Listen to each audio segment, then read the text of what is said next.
Bible ஒரு heavenly புக்கா இருந்தா கூட முழுக்க முழுக்க இது கடவுளை பற்றியது கிடையாது. பைபிள் எல்லாமே கடவுளை பற்றினா கிடையாது. 90% மனிதர்களை பற்றியது.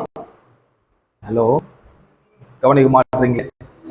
வேதம் முழுச கடவுளை பற்றியதானா? கிடையாதுங்க. கடவுளை பற்றி கிடையாது, மனிதர்களை பற்றியது, மனிதோட வாழ்க்கை முறைமை பற்றியது, மனிதோட தோல்விகள் எப்படி ஜெயமாக மாறிவிட்டது என்பதை பற்றியது, மனிதன் எப்படி தோற்று போனான் என்பதை எழுதியிருக்கிறது, எப்படி ஜெயித்தான் என்பதையும் எழுதியிருக்கிறது. எல்லா மனிதர்களும் உலகத்தில் வாழ்ந்தவர்கள், நம்மை போல பாடுள்ளவர்கள், நம்மை போல சமுதாயத்தில் இருந்தவர்கள், நம்மை போல் பல்வேறு வகையான பிரச்சனைகளை சந்தித்தவர்கள். பட் அதே நேரத்தில் நாம் ஆராதிக்கிற அதே தேவனை அவர்கள் ஆராதித்தார்கள்.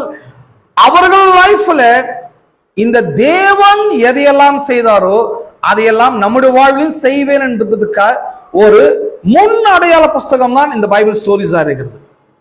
ஆகவேதான் பைபிள் ஏதோ பரலோகத்துல வாழ்ந்த மக்களை பற்றி நாம் படிக்கல, தேவ தூதர்களை பற்றி படிக்கல, மனிதர்களை பற்றி, மனித வாழ்க்கை பற்றி, மனிதன் எப்படி வாழ்ந்தான், எப்படி பிரச்சனை சந்தித்தான், இதெல்லாம் பாருங்க. அவனுக்கு குடும்ப பிரச்சனை இருக்குது, நமக்கு குடும்ப பிரச்சனை இருக்கிறதுனால பைபிள் இருக்கிறவங்களாம் குடும்ப பிரச்சனை இல்லை நினைக்கூடாது. அவங்களுக்கும் குடும்ப பிரச்சனை இருந்தது, சொத்து பிரச்சனை இருந்தது, பொருளாதார பிரச்சனை இருந்தது, நோய் இருந்தது, எதிர்ப்புகள் இருந்தது, எதிரிகள் இருந்தாங்க, எல்லாருமே இருந்தது.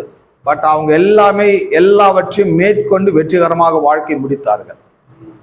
ஹலோ, விளங்குது நான் பேசுறது?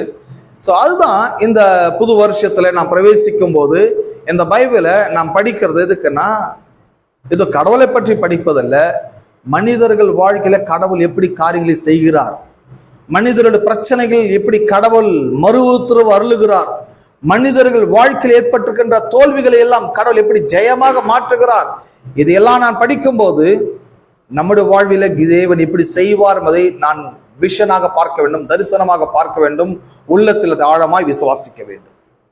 Praise the Lord. ஆகவே இதெல்லாம் நாம ஒரு முழு புரிதலோடு கூட தான் புது வருஷத்துல பிரவேசிக்க போகிறோம். பட் நான் ஒரு காரியத்தை நம்புறேன், நீங்கள் இழந்து போன வருஷங்களையும், இழந்து போன வருமானங்களையும், இழந்து போன ஆரோக்கியத்தையும் கடவுள் உங்களுக்கு திரும்ப கொடுப்பார். வருஷத்தை திரும்ப கொடுப்பார். நீங்கள் லாஸ் பண்ண அந்த நஷ்டத்துக்கு ஈடாய் கடவுள் திரும்ப கொடுப்பார். இந்த திரும்ப கொடுப்பார் போது நீங்க ஒண்ணு புரிஞ்சுக்கணும், நீங்க இழந்தது எவ்வளவு நமக்கு தெரியாது, எவ்வளவு லாஸ் பண்ணி தெரியாது. பட் தேவன் கொடுக்கும் போது டபுள் ட்ரிபிளா கொடுப்பார். அதுதான் அவருடைய ஐடியா, அவருடைய இருதயம். சரி, இதுல ஒரு ஸ்டோரியை படிக்கலாம், ஒரு அற்புதமான ஒரு சம்பவத்தை படிக்கலாம். God restoration starts inside. கடவுள் உங்களுக்கு ரெஸ்டோரேஷன் பண்றாரு, உங்களுக்கு ரெஸ்டோர் பண்ண போறாரு, திரும்ப தர போறாரு. அப்படிங்கறத ஃபர்ஸ்ட் எங்க நடக்கும் அப்படின்னா, ஃபர்ஸ்ட் உங்களுக்குள்ளதான் நடக்கும். ஃபர்ஸ்ட் உங்களுக்குள்ள நடக்க ஆரம்பிக்கிறது. உங்களுக்குள்ள விசுவாசம், உங்களுக்குள்ள ஒரு நம்பிக்கை, உங்களுக்குள்ள ஒரு தைரியம், உங்களுக்குள்ள குணாதிசயங்கள் மாற்றம், உங்களுக்குள்ள பல விதமான சேஞ்சஸ் ஃபர்ஸ்ட் ஏற்பட்டு விடுகிறது. சோ திரும்ப பெற போகிறவர்களுக்கு வாழ்க்கையில இதெல்லாம் நான் இந்த வருஷத்துல நான் லாஸ் பண்ண எல்லாமே திரும்ப பெறுவேன், எல்லாம் எனக்கு தேவன் 2 மடங்கு ரெட்டிப்பான மடங்கு கடவுள் எனக்கு திரும்ப தருவார். அப்படிங்கிறது எப்படி தெரியும்னா, அதுக்கு ஒரு சிம்டம்ஸ் இருக்குது, அதுக்கு ஒரு சைன் இருக்குது, அதுக்கு ஒரு அடையாளம் இருக்குது. என்ன அடையாளம்? ஃபர்ஸ்ட் உங்களுக்குள்ள சில சைன்ஸ் நடக்கும், உங்களுக்குள்ள சில அடையாளங்கள் நடக்க ஆரம்பிக்கும். என்ன அடையாளம் சொன்னா, ஃபர்ஸ்ட் உங்களுக்குன்னு ஒரு தரிசனம் இருக்கும், உங்களுக்குள்ள விஷன் கிளியரா இருக்கும், உங்க விஷன் கிளியர் கட்டா இருக்கும். நான் இப்படிதான் இருப்பேன், வாழ்க்கை இவ்விதமா என் வாழ்க்கை முன்னோக்கி போகும்ங்கிற கிளியர் விஷன் ஃபர்ஸ்ட் உங்களுக்கு இருக்கும். அடுத்தவங்க சொல்றது இல்லைங்க, ஃபர்ஸ்ட் உங்களுக்கே ஒரு தெளிவு இருக்கும். ஹலோ, கேக்குறீங்களா? சோ புது வருஷத்துல திரும்ப பெறணும்ன்றது நான் விரும்புறேன். எத்தனை பேர் இங்க விரும்புறீங்க? நீங்கள் இழந்த பணம், ஆரோக்கியம், சுகம், சந்தோஷம், சமாதானம், வெற்றி, வாழ்வு எல்லாம் பல 100 மடங்கு நீங்கள் பெற வேண்டும். அதுதான் இந்த போதனை, என்னுடைய விருப்பம், தேவ சித்தம். சோ இல்ல நாம ராத்திரியில நாம உட்கார்ந்து நான் ஒரு பல மைல் தூரமா நீங்க சும்மா இங்க காலத்தை ஓட்டி நேரத்தை ஓட்டிட்டு கேக் சாப்பிட வந்திருக்கிறோம் கிடையாது. வாழ்க்கையில புது வருஷத்துல நான் போக போறேன், எப்படி எல்லாரும் போக போறாங்க, பட் நான் வந்து டிஃப்ரெண்டா போக போறேன். என்ன பிரச்சனை என்னன்னா, என்னோட வாழ்க்கையில எல்லாம் கடவுள் தருவார்ன்றதுக்கு ஃபர்ஸ்ட் எவிடன்ஸ் உங்களுக்குன்னு ஒரு கிளியர் விஷன் இருக்கும், சரியான தரிசனம் உங்களுக்கு இருக்கும். நான் இப்படிதான் இருப்பேன், கண்டிப்பா எனக்கு நடக்கும், என் வாழ்க்கை இப்படி இருக்கும், நான் இதை செய்ய போகிறேன், இதெல்லாம் எனக்கு வெற்றி கிடைக்க போகிறதுங்கிற ஒரு கிளியர் கட் சக்சஸ் ஆன விஷன் உங்களுக்கு இருக்கும். ஒண்ணு. ரெண்டு, என்ன இருக்கு சொன்னா, உங்களுக்குள்ள சில திறமைகள் வெளிப்பட ஆரம்பிக்கும். ஆட்டோமேட்டிக்கா திறமைகளை நீங்க பார்ப்பீங்க. அடுத்தது, உங்களுக்குள்ள உங்க மைண்ட் பழைய மைண்டா இருக்காது, ஒரு நியூ மைண்டா நீங்களே டியூன் பண்ணிடுவீங்க. இல்ல நான் இப்ப புது லைஃப்ல எல்லாமே ரெஸ்டோர் பண்ண போறேன், வேற மாதிரி வாழ போறேன். சோ உங்களோட மைண்ட நீங்க புது விதமான விதத்துல டியூன் பண்ணுவீர்கள். உங்க மைண்ட் ஃபர்ஸ்ட் டியூன் ஆகும். ரெண்டு, உங்க ஹார்ட் வேற விதமான ஒரு இருதயமாக மாற ஆரம்பிக்கும். ஹார்ட் மாறுன்னு சொன்ன எந்த மாதிரி ஹார்ட்னா, ஒரு சுத்தமான இருதயமாக, தூய்மையான இருதயமாக, தேவனை தரிசிக்கிற இருதயமாக, தேவன் விரும்புகிற இருதயமாக, ஒரு பியூர் ஹார்ட்டா உங்களுடைய இருதயம் மாற ஆரம்பிக்கும். சோ இதெல்லாம் நீங்க திரும்ப பெறப்போகிற கேரக்டர் பத்தி பேசிட்டு வரேன். தென் தேர்டு, உங்க ஸ்பிரிட்டே வேற மாதிரி மாறிடும். உங்க ஸ்பிரிட் வந்து ஏற்கனவே இருந்த ஆவி மாதிரி இருக்க மாட்டீங்க, ஒரு நியூ ஸ்பிரிட்டான பீப்புளா இருப்பீங்க, புதுவிதமா இருப்பீங்க. உங்களோட வர்ஷிப் ரொம்ப பிரசன்ஸா இருக்கும். உங்களுடைய பிரேயர் லைஃப், உங்களுடைய கடவுளோடு இருக்கிற ஐக்கியம், மற்ற மனிதோடு இருக்கிற ஐக்கியம், சமுதாயத்தோடு இருக்கிற ஐக்கியம். சோ அந்த ஸ்பிரிட், ஹார்ட், மைண்ட், விஷன், தரிசனம், மனம், இருதயம், உங்களோட ஆவி, இது எல்லாவற்றிலுமே ஆட்டோமேட்டிக்கா சம் சேஞ்சஸ் ஏற்பட ஆரம்பிக்கும். ஹலோ, எதுவுமே நம்புறீங்க? சோ இந்த ரெஸ்டோர் பண்ணணும், கடவுள் எல்லாம் திரும்ப தரணும்ன்றவங்களுக்கு கண்டிப்பா அது நடக்கும்ன்றாங்க. இது நடக்கும். சோ நீங்க அதை பிலீவ் பண்ணுங்க. உங்க மைண்டை நீங்க டியூன் பண்ணுங்க. உங்க ஹார்ட்டை நீங்க கடவுளுக்கு டெடிகேட் பண்ணுங்க. உங்கள் இருதயத்தை தூய்மைப்படுத்துங்க.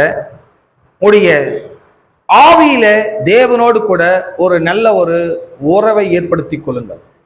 நல்ல ஒரு உறவு, ஐக்கியம் உங்களுக்குள் ஏற்படுத்திக் கொள்ளுங்கள். ஓகே, சரி, நம்ம நேரடியாக அந்த சம்பவத்துக்கு போகலாம். ஒரு அற்புதமான ஒரு ஸ்டோரி நாம் படிக்கலாம்.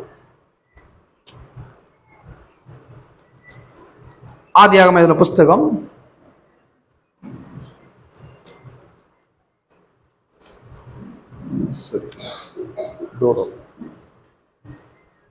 ஆதியாகமம் புஸ்தகம், வெளியே ஆள் இருக்க,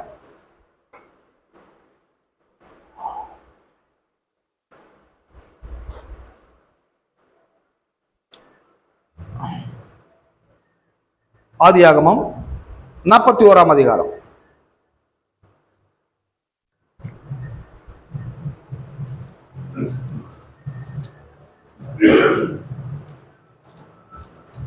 ஆதியாகமம் 41ஆம் அதிகாரத்தை நாம் திருப்பிக் கொள்வோம்.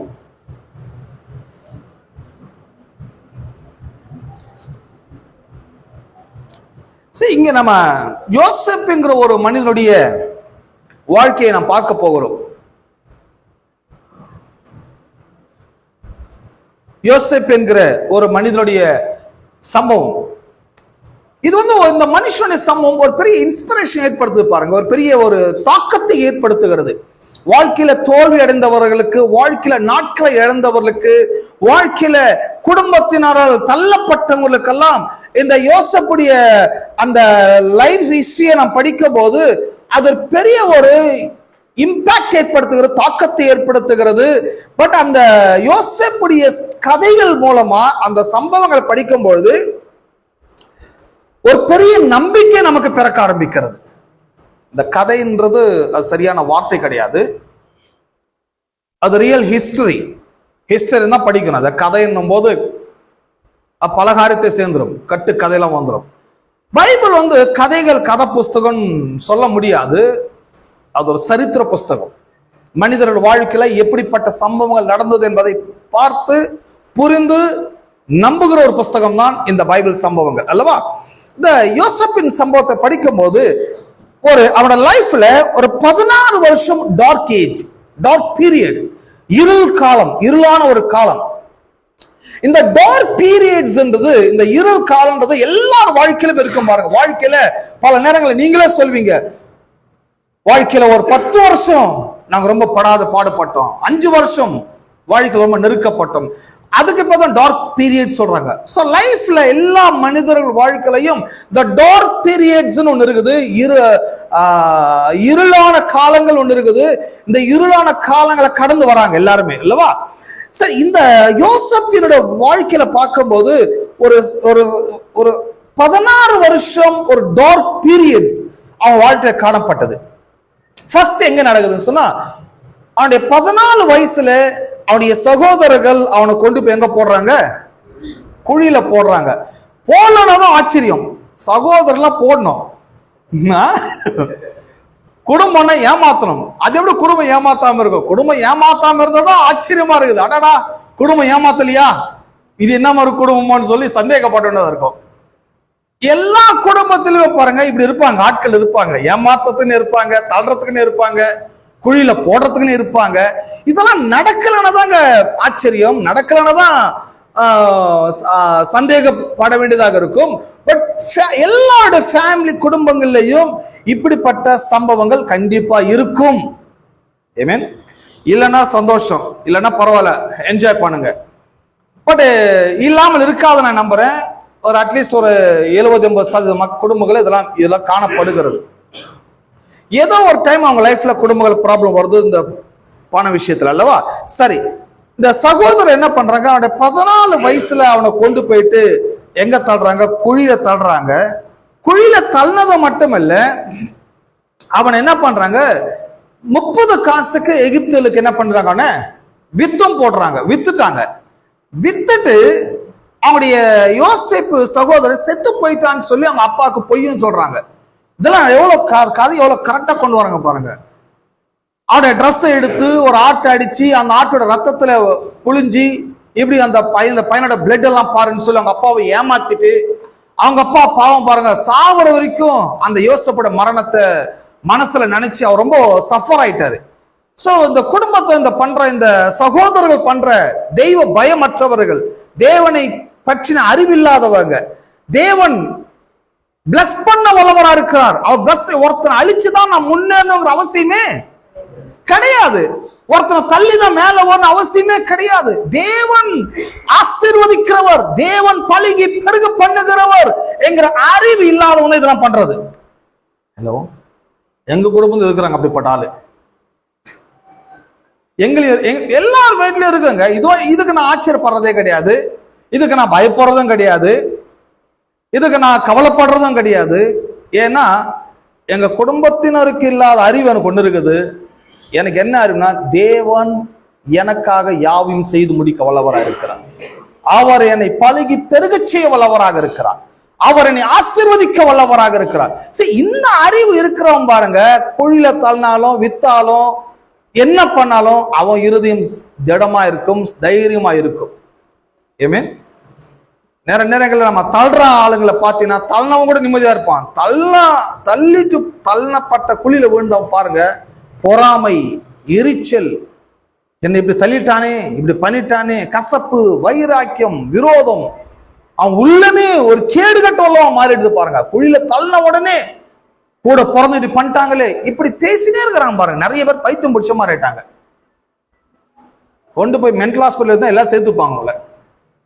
ஏன்னா அவங்க புலம்புறாங்க, ஃபேமிலி எங்களை சஃபர் பண்ணிட்டாங்க, குடும்பத்தால் நாங்க ஏமாற்றப்பட்டோம், தள்ளிட்டாங்க, ஏமாத்திட்டாங்க, நஷ்டம் பண்ணிட்டாங்க. இது பாருங்க, ஒரு இந்த செயின் ஸ்மோக்கர் சொல்றாங்களா, இந்த தொடர்ந்து சிகரெட் பிடிக்கிற மாதிரி இவங்க என்னெல்லாம் சஃபர் அனுபவிச்சாங்களோ இந்த சஃபர் அப்படியே அடுத்தவங்களுக்கு டிரான்ஸ்ஃபர் பண்ணிட்டே இருப்பாங்க வீட்டுல.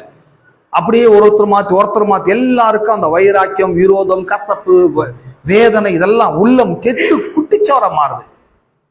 இப்ப என்ன பிரச்சனைன்னா, இத தள்ளன ஆளுக்கு கடவுள் உதவி செய்யலாம் நினைச்சா கூட, தள்ளன ஆளுக்கு உதவி செய்யல நினைச்சா கூட அவனுடைய கசப்பான இருதயம், பிடிவாதமான இருதயம், முரட்டத்தனமான இருதயத்தால கடவுள் கூட அவனுக்கு உதவி செய்ய முடியல. ஹலோ, எதுவுமே கவனிக்கிறீங்க? சரி, நம்ம இந்த புது வருஷத்துல பிரவேசிக்கும் போது இதெல்லாம் நடக்கும் பாரு, இதெல்லாம் நடந்திருக்கலாம். ஒருவேளை நம்ம குடும்பத்தால சஃபரா இருக்கலாம், லைஃப் வேஸ்டா இருக்கலாம், பட் ஒரு காரியம், நீங்கள் இழந்து போன வருஷத்தை திரும்ப தருவேன்னு சொன்னவர், நீங்க பிலீவ் பண்ணுங்க. ரெஸ்டோர் பண்ணுவேன் சொன்னவர் கண்டிப்பா அதை திரும்ப தருவார். அதை திரும்ப தருவதற்கு நாம ஃபர்ஸ்ட் எங்க நடக்கும், திரும்ப எங்க கிடைக்கும், ஃபர்ஸ்ட் எங்க வரும்? பிசிக்கலா வரமா, கண்ணுக்கு முன்னால வரமானா? இல்ல, ஃபர்ஸ்ட் உங்க உள்ளத்துல தான் வரும். உங்க மனம், உங்க உள்ளம், உங்க ஆவி எல்லாம். மனம், உள்ளம், ஆவி, இதுதான் முக்கியம். இந்த மனதுல ஒரு பெரிய தெளிவு இருக்கும், மனம் கிளியரா இருக்கும், உள்ளம் புது விஷயத்தெல்லாம் நீங்க பார்ப்பீங்க, புதுவிதமான தூய்மையான உள்ளமா இருப்பீங்க. உங்களுடைய ஸ்பிரிட் எப்பவும் போல இருந்த மாதிரி இருக்க மாட்டீங்க. உங்களுடைய ஸ்பிரிட்ல கடவுளை நீங்கள் ரொம்ப க்ளோஸா வர்ஷிப் பண்ணுவீங்க. கடவுள் இந்த வருஷம் என்ன நல்லா வைப்பாருன்ற நம்பிக்கை உள்ளவங்க எப்படி பண்ணுவாங்க? ஃபர்ஸ்ட் உங்களோட மனம் புதிய வருடத்துல நீங்க தெளிவா நல்லா இருப்பீங்கிறத பிக்சரை நீங்க பாப்பீங்க. மைண்ட் ரொம்ப கிளியர் கட்டா இருக்கும், மைண்ட் குழம்பாது, கன்ஃபியூஸ் ஆகாது, அவங்க தெளிவா இருப்பாங்க. ரெண்டாவது, இப்படி இருக்கிறவர்கள் உள்ளம் எப்படி இருக்குன்னு சொன்னா, உள்ளத்தை ரொம்ப தூய்மையா வச்சுப்பாங்க. உள்ளத்துல கசப்பு, விரோதம், வைராக்கியம், ஏமாற்றம் அதெல்லாம் எடுத்து போட்டுட்டு, இருதயத்தில் சுத்தம் உள்ளவர்கள் பாக்கியவான்கள், அவர்கள் தேவனை தரிசிப்பார்கள். ஸோ அந்த ஹார்ட் அவங்க பியூர் பண்ணிட்டே இருப்பாங்க, ஹார்ட்டை தூய்மையாகி வச்சிருப்பாங்க. ஏன்னா இது அவங்களுக்கு ஆட்டோமேட்டிக்கா நடக்கும். அது யாரும் அவங்களை ப்ரெஷர் பண்ண அவசியமே கிடையாது. என்ன அடுத்தது மூணாவது என்ன நடக்கும்னா, அவருடைய ஸ்பிரிட் இதுவரைக்கும் இல்லாத ஒரு ஸ்பிரிட்டோட பவர் அவங்க பார்ப்பாங்க. அந்த ஸ்பிரிட்ல அவங்க ஆட்டோமேட்டிக்கா பிரேயர் பண்ணுவாங்க, ஆட்டோமேட்டிக்கா பைபிள் ரீட் பண்ணுவாங்க, ஆட்டோமேட்டிக்கா சர்ச் சர்வீஸ் அட்டெண்ட் பண்ணுவாங்க, கரெக்டா வருவாங்க. கண்களை மூடி தேவனை உள்ளத்தின் ஆழத்தில் அவங்க பிரைஸ் பண்ணுவாங்க, துதிப்பாங்க, மகிமைப்படுத்துவாங்க, ஆராதிப்பாங்க. அந்த ஸ்பிரிட்டும் ஹார்ட்டும் மைண்டும் ஒன்னோடு கனெக்ட் ஆயிட்டே இருக்கும். இந்த கனெக்ஷன்ல பாருங்க, அந்த அப்படிப்பட்ட கனெக்டடா இருக்கிற, பியூரா இருக்கிற, கிளியர் கட்டா இருக்கிற உங்களுடைய லைஃப்ல பாத்தீங்கன்னா, அந்த இயர் அவங்களுக்கு ரொம்ப எல்லாமே திரும்ப பெறுகிற ஆண்டா இருக்கும். உங்களுக்கு எல்லாமே ரிட்டர்ன் வந்துட்டே இருக்கும். உங்களுக்கு லாஸ் எல்லாம் ரிட்டர்ன் வந்துடும். அங்க மச் மோர் எபிலிட்டி பர்சனா மாறிடுவாங்க, மச் மோர் விஸ்டம் பர்சனா மாறுவாங்க. அதிகமான ஞானம் உள்ளவர்கள், அதிகமான அறிவுள்ளவர்கள், அதிகமான திறமை உள்ளவர்கள், அதிகமான விவேகம் உள்ளவர்களாக மாறிவிடுவார்கள். சோ அதுக்கப்புறம் உங்களுக்கே தெரியும், உங்கள்கிட்ட பழக வரம் கூட சொல்லுவாங்க, உங்களுடைய நீங்க சொல்ற அதான் கரெக்டா இருக்கு அப்படின்னு சொல்லுவாங்க. ஸோ இதை ரிட்டர்ன் எப்படி வரன்றதை பார்த்தோம் அல்லவா? இந்த யோசேப்போட லைஃப்ல ஃபர்ஸ்ட் என்ன நடந்தது? குடும்பத்தினரால் அவன் தள்ளப்பட்டு இருக்கிறான். ஸோ தள்ளப்பட்ட உடனே அவங்கிட்ட என்ன வரலன்னா, அவன் மைண்ட்ல அவங்க ஃபேமிலியை பத்தின தவறான அபிப்பிராயத்தை அவன் மைண்ட்ல அவன் என்ன பண்ண வரல, மைண்ட்ல கொண்டு வரல. ரெண்டு, அவனோட உள்ளத்துல அவனோட சகோதரரை பற்றின கசப்பு இல்லை அவனுக்கு. மூணு, அவனுடைய ஸ்பிரிட் தேவனை மகிமைப்படுத்தி கொண்டு இருக்கிறது. மூணு இருக்குது. யோசேப்பு லைஃப்ல அது நடக்குது இல்லவா? குழியில தள்ளிட்டு போன பிறகு எப்படி இருக்கும் பாருங்க. சாப்பாடு கொடுக்க வந்தவனை கொண்டு போய் பள்ளத்தை தள்ளிட்டு போனா என்னவா இருக்கும்? நானே சாப்பாடு கொண்டு போயிட்டு என்னை கொண்டு பிடிச்சி தள்ளி விட்டா எப்படி இருக்கும் பாருங்க. ஏன்னா சோறு கொடுக்க வந்தவனுக்கு தேவையான இது புலம்புவேன், கத்துவேன். இல்ல, இது மனுஷனுடைய இயல்பு, நேச்சர் அப்படிதான் இருக்கும். இயற்கையா அப்படிதான் மனுஷன் நடந்து கொள்வான். அந்த பிஹேவியர் அப்படிதான் இருக்கும். எல்லாரோட பிஹேவியர் அப்படிதான். பட் நம்முடைய ஆப்போசிட்டான ஒரு பிஹேவியர் நமக்கு பைபிள் காமிக்குது. சோ நம்முடைய நேச்சர் புலம்புறது, தவிப்பது, திட்டுறது, கசந்து கொள்வது, இது nature. But Bible super natural book. அது பைபிள் எக்ஸாக்ட் ஆப்போசிட் எனக்கு காட்டுது. பார், ஒரு ஆளை குழியில தள்ளினா கூட அவட மைண்டு தெளிவா வச்சிருக்கிறான். பார், ஒரு ஆளை குழியில தள்ளினா கூட அவன் உள்ளம் தூய்மையா இருக்குது. பார், ஒரு ஆள் குழியில தள்ளினா கூட அவட ஆவி கடவுளோட கனெக்டா இருக்குது. கரெக்டா பாருங்க, எகிப்துக்கு அந்த இடத்துல வணிகர்கள், வர்த்தகர்கள் வராங்க. அந்த இடத்துல அவன் சோல்ட் அவுட் பண்ணப்படுறான், விற்கப்படுகிறான் 30 வெள்ளி காசுக்கு. 30 வெள்ளி காசு வாங்கி அவங்க எஸ்கேப் ஆயிட்டாங்க. அவங்க தம்பியை கூட்டு போயிட்டாங்க. கொண்டு போனோடனே என்ன பண்ணாங்க, பையன் நல்லா இருக்கிறதுனால வீட்டுல வேலைக்கு வச்சுட்டாங்க. சரி, வீட்டு வேலை பாருன்னு சொல்லி வீட்டு வேலை பார்த்துன்னு இருக்கிறான். அங்க சில ப்ராப்ளம் நடக்குது இல்லவா? அதுக்கப்புறம் அவனை கொண்டு அவன் சில பொய்யான வழக்கெல்லாம் மேல போட்ட பிறகு, அந்த 14 வயசுல நடந்த சமாச்சாரம் நான் சொல்லிட்டு வரேன். கொண்டு போய் ஜெயில போடுறாங்க. ஜெயில இருக்கிறான் பாருங்க, பல வருஷமா ஜெயில இருக்கிறான் பாருங்க. சும்மா இருந்த ஆளை வித்துட்டு அவன் மேல பொய்யான வழக்க போட்டு இப்போ ஜெயிலுக்குள்ள போய் உட்காந்து கம்பி நின்று இருக்கிறான். இதெல்லாம் எப்படி இருக்கும் பாருங்க. இந்த மாதிரி ஒரு ஆளுக்கு நடந்தா, இல்ல உங்களுக்கு நடந்தா, இல்ல எனக்கு நடந்தா நம்ம சும்மா இருப்போமா? புலம்பி தள்ளிட்டு இருப்போம். ஜெயிலுக்குள்ள எல்லாரும் குழப்பி விட்டுருப்போம். உள்ள இருக்கிற ஒருத்தன் நிம்மதியா வச்சிருக்க மாட்டோம். உள்ள பாருங்க, உள்ள வந்தவள புலம்புறான், இவன் ரொம்ப நிம்மதியா இருக்கிறான். ஹலோ, ஜெயிலுக்கு இவன் ஹெட்டா இருக்கிறான் பின்னால. ஏன்னா இவன் ஒருத்தன் தான் கிளியரா இருக்கிறான்னு சொல்லி இவனை ஜெயிலுக்கு ஹெட்டா போட்டாங்க. ஜெயிலுக்குள்ளேயே அவன் மாஸ்டர் வேலை பார்த்துக்கிறான். சோ இந்த ஜெயில இருக்கிற போது கூட யோசேப்பு கடவுளை பிரைஸ் பண்றான், கடவுளை துதிக்கிறான், கடவுளை மகிமைப்படுத்துறான், கடவுளோட கனெக்டா இருக்கிறான். எல்லாம் கடவுளோட கனெக்டா இருக்கிறான். இதுதான் மஸ்ட். புது வருஷத்துல நீங்க யாரோட கனெக்ட் ஆயிருக்க போறீங்க? உங்க ஹார்ட்டை எந்த விதமான ஹார்ட்டா நீங்க டியூன் பண்ணி வச்சுக்க போறீங்க? மைண்டை நீங்க எப்படி டியூன் பண்ண வச்சுக்க போறீங்க? ஏன்னா நம்ம இந்த 2025 பல கசப்பான அனுபவங்கள், கசப்பான விரோதங்கள், குடும்பத்துல ஏற்பட்ட தோல்விகள், சம்பவங்கள், பல்வேறு இழப்புகள், நஷ்டங்கள், தோல்விகள், இதெல்லாம் நம்மளோட மைண்டை அப்பப்போ அலை மாதிரி அடிச்சு நம்மள குழப்பிட்டே இருக்குது. சோ இது மூலமா நம்ம ஹார்ட், இறுதியுமே ஒரு கசப்பான இருதயமா மாறுது. அவங்க மேல ஒரு கசப்பான ஒரு எண்ணத்தை கொண்டு வருது. சோ இருதயம் இப்படி இருக்கும் போது ஸ்பிரிட் சரியா இருக்க முடியாது. இருதயம் வேற மாதிரி மாறின பிறகு உங்களுடைய ஆவியை தூய்மையா இருக்குன்னு சொல்லவே, ஆவி கடவுளோட கனெக்டா இருக்குன்னு சொல்லவே முடியாது. ஸ்டேரிங் எப்படியோ வெஹிக்கிள் அப்படி போகும், இருதயம் எப்படியோ மனமும் அப்படி போயிடும் அல்லவா? சோ இதுக்கப்புறம் என்ன நடக்குது சொன்னா, அந்த யோசேப்பு உள்ள போட்டிட்ட பிறகு பாருங்க, கடவுள் ஒரு ஆளை உயர்த்தணும்னு நினைச்ச பிறகு எப்படியும் உயர்த்துவார். அதுக்கு ஒரு நேரம் இருக்குது. ஸோ மைண்டையும் ஹார்ட்டையும் ஸ்பிரிட்டையும் நம்ம பியூரா வச்சுட்டா போதும். மைண்டை கரெக்டா வைத்து, இருதயத்தை தூய்மையா வைத்து, தேவனோடு கூட கனெக்ஷன் சரியா இருந்து வர்ஷிப் பண்ணி ப்ரேயர் பண்ணி இதே இருந்த போதும் உங்களுக்கான நேரம் சீக்கிரமாக வந்துவிடும். டைம் வந்துடும். கடவுளுடைய டைம்னு ஒன்று இருக்கு. கடவுள் பாருங்க, இந்த நேரத்தில் யோசேப்பை உயர்த்துவது தேவனுடைய சித்தமா இருக்குது. எப்படி உயர்த்துறாரு? இவனை உயர்த்துவதற்கு யோசேப்புக்கு இப்போ ஃபாரோன் ஒரு கனவு காண்றான்.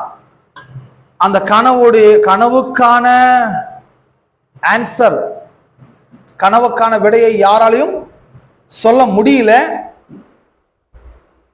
கனவுக்கான விடை யாருக்குமே தெரியல. அந்த அரசன் கூட ஒன்று சொல்றான். ஏன்னா நிறைய இந்த இந்த இந்த விச் கிராஃப்ட் பீப்புள் சொல்லுவாங்க அல்லவா, இந்த செய்வினை பண்றவங்க, மந்திரம் பண்றவங்க எல்லாம் என்ன பண்ணுவாங்க? பொய்களை சொல்லி மக்களை ஏமாற்றுவாங்க. ஊரை ஏமாத்தல ராஜாவால் அவ்வளவு சீக்கிரமா ஏமாற்ற முடியாது. ராஜா என்ன சொல்றாரு? நான் ஒரு கனவு கண்டேன். இப்ப பிரச்சனை என்னன்னா, கனவை சொல்ல மாட்டேன், ஆனா எனக்கு ஒரு ஆன்சர் நீங்க பண்ணணும். நீங்க சரியான ஒரு மந்திரவாதியா இருந்தா ஆன்சர் பண்ணுங்கன்னும் போது எல்லாருமே பயந்துட்டாங்க. ஏன்னா இவ தப்பா சொன்னா தலையை எடுத்துட்டு வந்துட்டாரு, கரெக்டா சொன்னா கிஃப்ட் கிடைக்கும். இது என்ன வம்பா படிச்சு நிறைய பேரு அந்த அந்த என்ன கனவு கண்டான்னு சொல்றதற்கு யாருக்குமே அந்த அளவுக்கு நாலேஜ் இல்லை, அந்த அளவுக்கு தெளிவான தரிசனம் இல்லை. இப்போ என்ன நடக்குது யாராலும் சொல்ல முடியாதுனால ஒருத்தர் சொல்றான் ஃபாரோன் கிட்ட, ஒரு ஆளு நான் ஜெயில இருக்கும் போது எனக்கு ஒரு ஆள் தெரியும், யோசேப் ஒரு ஆளு, இதே மாதிரிதான் நானும் இன்னொருத்தரும் கனவு கண்டோம். நாங்க கண்ட 2 பேரோட கனவையும் அவன் கரெக்டா சொன்னா, அவன் சொன்ன மாதிரியே ஒருத்தர் செத்து போயிட்டா, நான் இப்போ திரும்ப வேலைக்கு வந்துட்டேன். அவனை கூப்பிட்டீங்கன்னா உங்க கனவையும் சொல்லுவான், கனவுக்கான விடையும் சொல்லுவான்னு ராஜா சொல்ற. அவனை கூப்பிட்டு வாண்டாரு. ஏன்னா தெரிஞ்ச பையன்தான், ஏற்கனவே இங்க உங்க வீட்டு வேலை பார்த்த பையன்தான். யோசேப்பு அழகா ஷேவிங் எல்லாம் பண்ணிட்டு நீட்டா கொண்டு வந்து நிறுத்துறாங்க. யோசேப்பு வந்து ராஜா என்ன கனவு கண்டான், என்னென்ன அதுக்கான விளக்கன்றத கிளியர் கட்டா சொல்றான். அவன் சொல்லும் போது என்ன சொல்றான்னு சொன்னா, அவன் சொல்லும் போது என்ன சொல்றான்னா, இந்த கனவு சொல்றதெல்லாம் மனுஷனுக்கு உட்பட்டதல்ல, இவையெல்லாம் தேவனுக்கு உட்பட்டது. தேவன் வெளிப்படுத்தாவிட்டால் அதை சொல்லவே முடியாது. அப்போ இவன் என்ன கனவு கண்டான் என்பதை யோசேப்பு சொல்லுகிற அளவுக்கு இவனுக்கு அந்த எபிலிட்டி, அந்த திறமை, அந்த தரிசனம், அந்த பவர், அந்த ஞானம் எங்கிருந்து வருதுன்னா கடவுள் இடத்துல வருகிறது. அவனுக்கு கடவுள் தரார். அவனுக்கு ஃபார்வன் ஃபர்ஸ்ட் இந்த தரிசனம் பார்த்தான், அதுக்கு அடுத்தது இந்த தரிசனம் பார்த்தான். ஃபர்ஸ்ட் கொழுமையான 7 பசுக்களை பார்த்தா, அதுக்கப்புறம் பஞ்சத்துல வாடி போன எலும்பும் தோலமா இருக்கின்ற 7 பசுவை பார்த்தான். சோ இந்த 7 பசுக்களுடைய காலத்தையும் 7 பசுக்களுடைய அந்த விவரங்களையும் இந்த ஃபார்வோனுக்கு யோசேப்பு கிளியர் கட்டா சொல்லும் போது ராஜாவே ஷாக் ஆயிட்டான். ராஜா ஷாக் ஆயிட்டு சொல்றான், இப்படிப்பட்ட சூழ்நிலையில எகிப்தை நடத்துறதுக்கு நான் இன்னொரு ஆளை தேடி போக முடியாது. எனக்கு தெரிஞ்சு நீதான் பெட்டரான ஆளா இருப்ப. எல்லா ஞானம், எல்லா அறிவு, எல்லா திறமை உனக்கு இருக்கிறதுனால இந்த நாட்டை உங்களுக்கு கொடுக்குற, நீ நடத்து. ஒரு ஆமேனும் காணும், அல்லேலூயாவும் காணும். விளங்குதான் பேசுறது உங்களுக்கு? இந்த நாட்டையே உங்களுக்கு கொடுக்குற, நாட்டை நீ நடத்து. உனக்கு மேல நான் இருப்பேன், அவ்வளவுதானே தவிர சொல்ல போனா எனக்கு மேல நீ தான் இருக்கிற. ஏன்னா நீ கொடுக்குற சாப்பிடறத நானும் என்ன பண்ண போறேன், நானும் என் ஃபேமிலியும் சாப்பிட போறோம். ஏன்னா பஞ்ச நாட்கள்ல எப்படி மெயின்டைன் பண்ண போறது நீ தெளிவா சொல்ற. பாருங்க, நல்லா கவனிங்க. அப்போ யோசேப்புக்கு இப்படி ஒரு டைம் ரிட்டர்ன் வருது பாருங்க. இப்ப நேரம் திரும்ப வருது அவனுக்கு. இப்படி ஒரு காலம் அமையுது. இப்படி ஒரு நேரம் காலம் அமைவதற்கு யோசேப்பு என்ன பண்ணா? ஏதாவது திறமையை கத்துக்கிறானா? ஏதாச்சும் ஒரு அகாடமிக் கிளாஸ் போனானா? ஏதாச்சும் திறமைசாலியை வளர்வதற்கு அவ ஏதாச்சும் ட்ரை பண்ணானா? ஒன்னும் பண்ணலங்க. அவட மைண்ட தெளிவா வைத்து இருக்கிறான். இருதயத்துல கசப்பு விரோதம் இல்லை. இதுதான் பெரிய பிரச்சனை. கசப்பு விரோதம் கவலை, கவலை. இந்த கவலை எல்லாம் பாருங்க பெரிய டேஞ்சரானது. நீங்க கவலைப்பட்டீங்கன்னா கேன்சர் வரும்னு சொல்றாங்க. ஹலோ, இப்பவுமே கவலைப்பட்டுறாதீங்க. சொன்ன உடனே கவலையே ஒரு பெரிய ஆபத்துன்றாங்க. கவலைப்படுறதுனால ஒண்ணு நடக்காதுன்றாங்க. நல்லது நடக்காது, கெட்டதுதான் நடக்கும் கவலை. சோ யோசேப்பு கவலைப்பட்ட மாதிரி இல்ல, இருதயத்தை சரியா வைத்திருக்கிறான். ஆகவதான் ஆவி தேவனோடு இருக்கிறது. அவன் கடவுளை பிரைஸ் பண்றான், கடவுளை மகிமைப்படுத்துறான். சோ ஒரு ஆப்பர்ச்சுனிட்டி, ஒரு வாய்ப்பு, எல்லாம் ஒரு வாய்ப்பு. சோ ஒவ்வொரு புது வருஷம் உங்களுக்கான வாய்ப்பாய் இருக்கிறது. ஒவ்வொரு புதிய வருடம் உங்களுக்கான வாய்ப்பின் கதவுகளாய் இருக்கிறது. எத்தனை பேர் நம்புறீங்க 2026 உங்களுக்கான வாய்ப்பின் கதவுகளாய் இந்த வருஷம் திறக்கப்பட போகிறது என்று? சோ இந்த வருடம் உங்களுக்கு ஒரு நல்ல வாய்ப்பு. ஒவ்வொரு நியூ டே, ஒவ்வொரு புதிய நாள், ஒவ்வொரு புதிய வருடம், ஒவ்வொரு புதிய மாதம் ஒரு புதிய ஆப்பர்ச்சுனிட்டியை கடவுள் உங்களுக்கு வைத்திருக்கிறார். சோ அந்த ஆப்பர்ச்சுனிட்டிக்கு ஃபிட்டான பர்சனா இருக்கணும். ஒரு வாய்ப்பு இருக்குது, பட் அதுக்கான ஃபிட்டான இருக்கணும். வாய்ப்புகள் இருக்குது, இல்லாமல இல்ல. வாய்ப்புக்கேற்ற திறமைசாலியான தகுதியானவர்களாக நீங்கள் இருக்க வேண்டும். அந்த திறமையும் தகுதியும் எங்கிருந்து வருது? முதல்ல இந்த மைண்ட் சரியா இருக்கணும். ஒரு இருதயத்துல எந்த தீமையும் இருக்க வேணாம். தீமைன்னு சொன்னா இந்த கவலை, இந்த பாரம், கசப்பு, வைராக்கியம், இதெல்லாம் வச்சுக்காதீங்க. இந்த ஹார்ட்டை மட்டும் பியூரா வச்சுக்கோங்க. ஏன்னா பாதிப்பு தான் எல்லாமே. இந்த உலகத்தில் எல்லாரும் பாதிக்கப்பட்டிருக்கோம். பாதிக்கப்படாத ஆள் யாருமே இங்க இருக்கிற நான் கொஞ்சம் பேரை கூப்பிட்டு கேட்டா நீங்க என்னால பாதிக்கப்படனா நிறைய விஷயத்துல இங்க பாதிக்கப்பட்டிருப்பீங்க. ஏன்னா பாதிக்கப்படலன்னு ஆச்சரியம். எனக்கு ஒரு பாதிப்பும் இல்லைங்க. அப்ப நீங்க வேற ஏதோ உலகத்துல வந்திருக்கீங்கன்னு நான் சொல்லுவேன். இந்த உலகத்துல நீங்க பிறந்த ஆளா இருந்தீங்கன்னா உங்கள் உள்ளத்தினால் நீங்க பாதிக்கப்பட்டிருப்பீர்கள். எத்தனை ராமேன்னு சொல்றீங்க? ஒரு பாதிப்பு எனக்கு இல்லைங்க, ஐ எம் வெரி ஹாப்பி அப்படின்னா அப்ப நீங்க வேற ஏதோ மண்டலத்துல வருகிறீங்க. இந்த மண்டலத்தின் ஆளே நீங்க கிடையாது. அப்ப இந்த உலகத்தில் பிறந்த ஒவ்வொரு மனுஷனும் பல்வேறு பிரச்சனைகளால், இன்சிடென்ட்ஸால் அவன் பாதிக்கப்படுகிறான். சோ இதனால இருதயம் அஃபெக்ட் ஆகுது. இருதயத்தால் அவங்க பாதிக்கப்பட்டிருக்கிறான். இந்த இருதய பாதிப்பால் என்ன ஆகுதுன்னா, இருதயத்தால அவங்க பல கசப்பு, வைரக்கத்தை வளர்க்க ஆரம்பிக்கிறாங்க. இது வளர வளர கூட கவலை, கூட எல்லாமே வளர்ந்து மற்றவங்களையும் நிம்மதியை கெடுத்து, இதனால நம்ம ஸ்பிரிட் கூட பாருங்க, வர்ஷிப் பண்ணணும்னு போனா நம்ம ஸ்பிரிட் கூட கடவுளோட கனெக்ட் ஆக மாட்டேங்குது. ப்ரேயர் பண்ணணும்னா கூட நம்முடைய ப்ரேயர் கனெக்ட் ஆக மாட்டேங்குது. பிலீவ் பண்ணணும்னா கூட விசுவாசத்தை உறுதி இருக்க முடியல. சோ விசுவாச failure, prayer failure, worship failure, relation failure, எல்லாமே ஃபெயிலியர் ஃபெயிலியர் ஃபெயிலியர். எல்லா பிரச்சனை இங்கதான். சோ இது என்ன, இந்த பாதிப்பு தான். இந்த உலகம் கண்டிப்பா மற்றவர்களை பாதிக்க செய்யும், பாதிப்படைய வைக்கும். நீங்க செய்யற டிபார்ட்மெண்ட்ல அது நடக்கலாம், ஒரு சமுதாயத்தில் நடக்கலாம், ஒரு ஃபேமிலியில நடக்கலாம், ஏதோ ஒரு இடத்துல நீங்கள் நடக்கலாம். அது நடக்காம எல்லாம் இருக்க முடியாது. பட் அப்படி நடந்தாலும் உங்கள் உள்ளத்தை நீங்கள் எப்படி வைக்க போறீங்க? ஏன்னா யோசேப்பு அந்த பஞ்ச காலத்துல எல்லாருக்கும் தானியத்தை வழங்குறான். தானியத்தை வழங்கும் போது ஒரு டைம் யோசேப்புடைய சகோதரர்கள் தானியத்தை வாங்கிட்டு போயிட்டாங்க. செகண்ட் டைம் வரும்போது என்ன ஆயிடுச்சுன்னா, இந்த வந்தவங்களுக்கு தெரிஞ்சு போச்சு, யோசேப்பு வேற யாரும் இல்லை, நாம குழில தள்ளணும், அவன் தான் நமக்கு தானியத்தை கொடுக்குறான். இப்போ அவங்க என்ன திங்க் பண்றாங்க தெரியுமா? நாம தான் அவங்க சகோதரன் தெரிஞ்சா குழில தள்ள நம்மள அவன் சும்மா விடவே மாட்டான், நம்மள 2-1 பார்த்துருவான், எல்லாரும் பிடிச்சி ஜெயில போட்டு சாவடிச்சிருவான், ஃபேமிலிலாம் இருக்குது, நம்ம எஸ்கேப் ஆயிடலான்னு சொல்லி அவங்க நினைக்கிறாங்க. பட் யோசேப்பு சொல்றான், நீங்க அதெல்லாம் கவலைப்படாதீங்க, நீங்கெல்லாம் யாருன்னு எனக்கு ஆல்ரெடி எனக்கு தெரியும். அவன் எப்படி பேசுறான் பாருங்க. உங்களை எல்லாம் ரட்சிப்பதற்காக தான் கடவுளை நீங்க அனுப்பியிருக்கிறார், உங்களெல்லாம் சேவ் பண்ணணுன்றதுக்காக கடவுள் என்ன. ஸோ இதெல்லாம் காட் பிளான்ன்றான், கடவுளுடைய திட்டம்ன்றான், கடவுள் நடத்தினார்ன்றான். நீங்க தள்ளினதுக்காக நீங்க வருத்தப்படுறாதீங்க, பயந்துராதீங்க. கடவுளுடைய நடத்துதல், கடவுள் நடத்திட்டாரு, நான் உங்களை காப்பாத்துவேன், உங்க ஃபேமிலிக்கு நான் கொடுப்பேன், உங்களுக்கும் நான் கொடுப்பேன். ஸோ பாருங்க, ஒரு குழியில தள்ளி ஒரு ஆள்கிட்ட பணத்துக்கு வித்து ஆள் செத்து போயிட்டான்னு சொல்லி தப்பான பிரச்சாரத்தை பண்ணி இப்படி பண்ண ஆளுங்களுக்கு யார் ஒருபடி அரிசி கொடுக்க முடியும்? ஹலோ, நாம் என்ன நினைப்போம், பழி வாங்குறது தான் சரியான நேரம், பிடிச்சு அடிக்கிறதுக்கு அரெஸ்ட் பண்றதுக்கு இதான் நேரம், இதான் மனுஷிகம், இதான் ஹியூமன் மைண்ட். மனிதனுடைய எண்ணங்கள், மனிதனுடைய யோசனைகள் எப்பவுமே பழிவாங்க துடிச்சுட்டே இருக்கும் பாருங்க.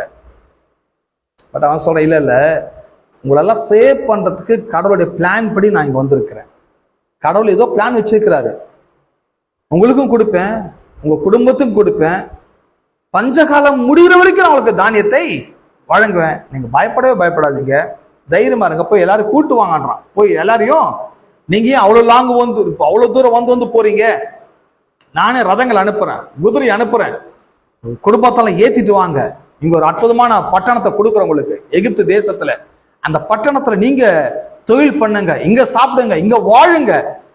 ஹலோ, இதெல்லாம் யார் செய்யறான் பாருங்க. தள்ளப்பட்டவன், ஏமாற்றப்பட்டவன், குழியில தள்ளவன் குடும்பத்தாருக்கு இவ்வளவு நல்லது செய்யறான். அப்போ ஃபேமிலின்னா இப்படிதான் இருக்கும், குடும்பத்துல தள்ளுவாங்க, நம்மள தப்பா பேசுவாங்க, என்னென்னமோ நடக்கும், அந்த குடும்பத்துல பாதிப்பெல்லாம் இருக்கும். பட் ப்ராப்ளம் கிடையாது, ஏன்னா குடும்பம்னு பெரிய மேட்டர் கிடையாது, குடும்பம்னும் அது ஹெட்டே கிடையாது எனக்கு தெரிஞ்சு. தேவன் மட்டும் தான் தலைவர், அவர் மட்டும் தான் ஹெட். ஸோ அவர் இருக்கிற வரைக்கும், அவரோட நம்ம உறவு வைத்திருக்கிற வரைக்கும், இந்த உலகத்தில் நமக்கு விரோதமாய் உருவாக்கப்படுகிற எந்த ஆயுதமும் வாய்க்காமலே போகும். அதை பிலீவ் பண்ண வேண்டும். சரி, அப்போ யோசேப்புடைய லைஃப்ல இதெல்லாம் படிக்கும் போது இன்னொரு 38 என்ன சொல்றது, 38 படிக்கிறேன், 41-38. அப்பொழுது பார்வோன் தன் ஊழியக்காரரை நோக்கி, தேவ ஆவியை பெற்ற இந்த மனுஷனை போல் வேறொருவன் உண்டோ? பார்த்தீங்களா? பின்பு பார்வோன் யோசேப்பை நோக்கி, தேவன் இவை எல்லாவற்றையும் உனக்கு வெளிப்படுத்துகிறபடி உன்னை போல் விவேகமுள்ள ஞானமுள்ளவன் வேறொருவன் இல்லை. சோ அந்த திரும்ப பெறுவது, எல்லாம் திரும்ப பெறுவதுன்னு சொன்னா என்னென்ன பெறான் பாருங்க. விவேகம், எல்லாம் விவேகம், ஞானம், ஒரு பெரிய ஒரு கிளியர் விஷன், இதெல்லாம் யோசேப்புக்கு முன்னாலேயே நடக்குது.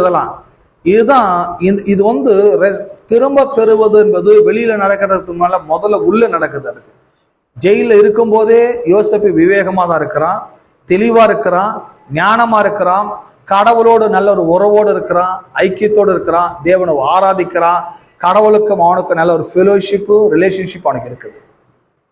எதுவுமே நம்புகிறீர்கள்? நான் சொல்கிறேன், இந்த 2026 உங்க வாழ்க்கையில போன எல்லாம் உங்களுக்கு ரிட்டர்ன் வரும். அதை பிலீவ் பண்ணுங்க. அதுக்கு முன்னால நீங்க